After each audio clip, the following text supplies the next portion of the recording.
Hi, it's Liz Nedden here. Let's have a look at outliers.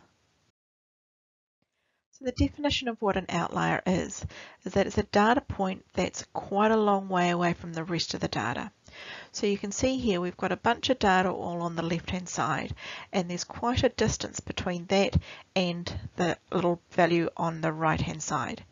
And because the distance between it is quite large compared to the spread of the data, that's what makes it an outlier.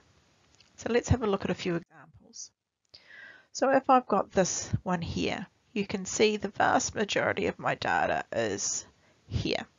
Now I've got these little bits on the side. The question is, are they far enough away to be outliers? And when you look at how spread out most of the data is, these points here are still very close to the bulk of that data. So these I personally would say, are not an outlier. They're just data values that are a little bit more spread out.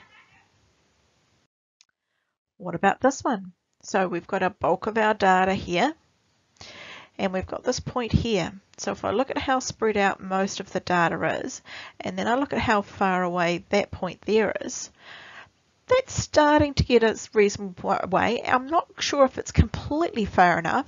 So in this case, I would talk about it being a possible outlier. Okay, so I'll be a little bit more cautious. I can't say definitely, but there is this gap between them, which is a decent size gap. So maybe it might be an outlier. What about this data set? So again, you can see if I was to draw my shape over the top of it, there's still quite a number of data points here. So I couldn't say that any of those are particularly outliers because then none of them are a long way away compared to I've got data here, so I've still got quite a bit of data going on.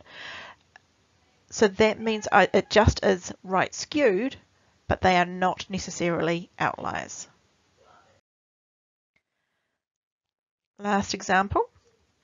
So if I look at the bulk of my data here, okay, this point there, that's quite some distance away. So when I look at how far apart that is, that's a reasonable distance away. So yes, I would say that when we're talking about the price here, there is an outlier at a value of $80. Thanks very much for watching.